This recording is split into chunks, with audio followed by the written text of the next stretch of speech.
Bonjour, bonjour, bonjour mes amis, bonjour les penseurs, bonjour l'homme. Voilà, une idée m'est venue comme ça, que j'essaie un peu de développer dans les vrais, dans les écritures, dans les expériences, dans tout ce qu'on a essayé d'écouter et de comprendre. Qu'est-ce que l'homme? L'homme n'est qu'une partie de Dieu. L'homme, c'est Dieu qui s'exprime à la matière. Voilà. Donc quand on prend l'homme, on dit c'est un étincelle de Dieu. Cette étincelle qui s'exprime à la matière. Et la matière, c'est quoi? C'est notre mère. Voilà, notre mère, la terre. Dans Genèse, quand on parle de l'homme, on parle de l'homme avec sa mère qui était la terre, qui est la terre. L'homme était avec sa mère, il s'exprimait avec sa mère, la mère lui enseignait de tout ce qui était bon pour lui. Mais, comme on dit toujours, il y a un mais. L'homme s'exprimant à la matière, l'homme restant au jupon de sa mère, il a oublié qu'il avait un Père, qui est le ciel, qui est notre Père, notre Dieu éternel.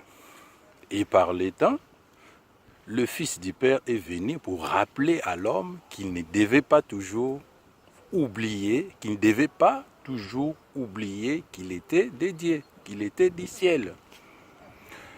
Par cette pensée, on comprend que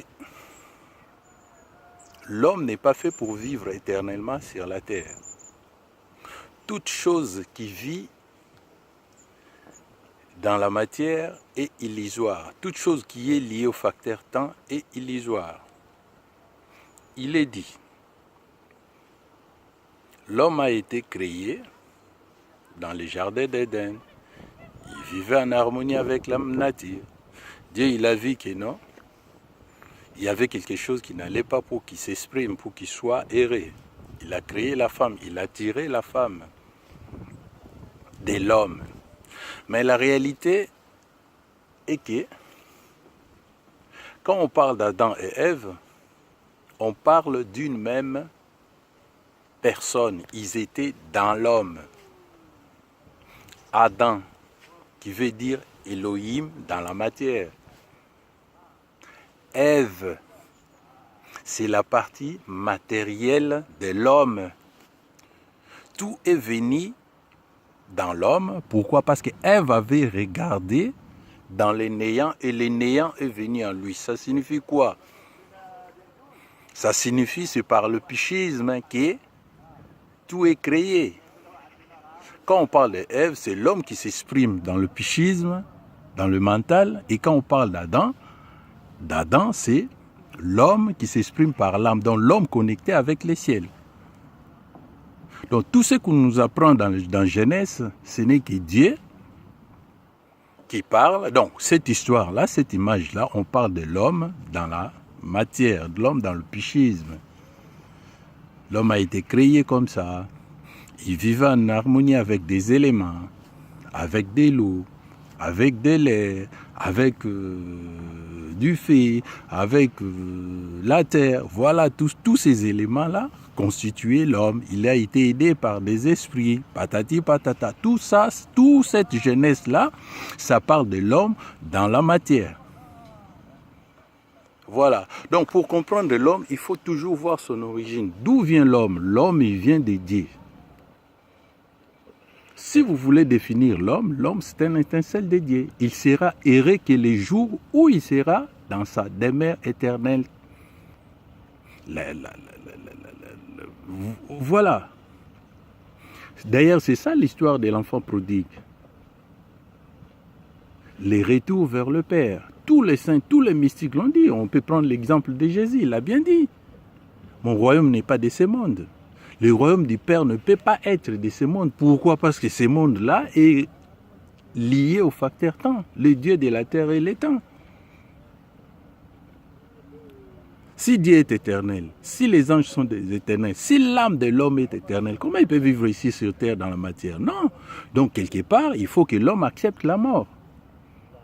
La mort est normale pour toute âme qui s'exprime à la matière. Les animaux meurent, les plantes meurent. Voilà. Donc on ne devait pas avoir peur de la mort à ce point-là. On a peur de la mort quand on ne sait pas à quoi ça sert la naissance.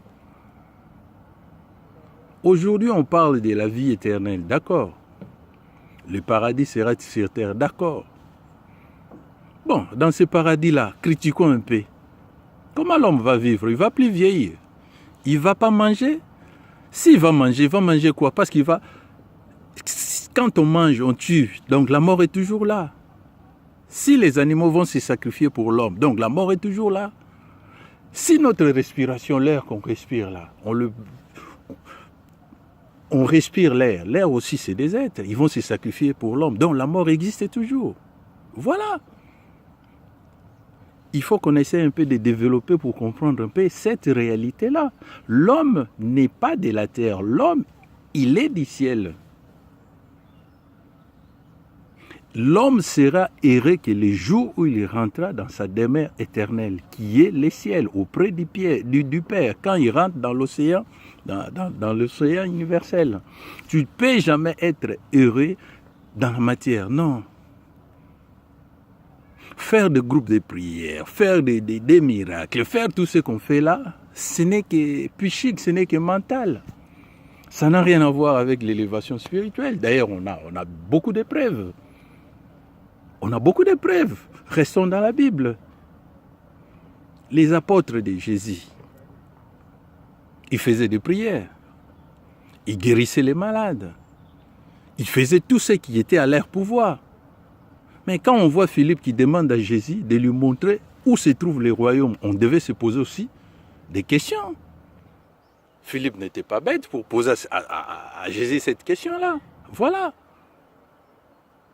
La mort existera toujours tant qu'on sera dans la matière. La matière n'est pas faite pour rester dans l'homme éternellement. Non, vouloir ou pas, ces corps-là, on doit les quitter. Et quand on vit là, dans la matière, on est sujet à évolution. L'homme doit toujours évoluer, donc l'homme doit toujours se poser des questions, donc l'homme doit toujours souffrir. Parce que, par instinct, il sait que la terre n'est pas pour lui. Voilà.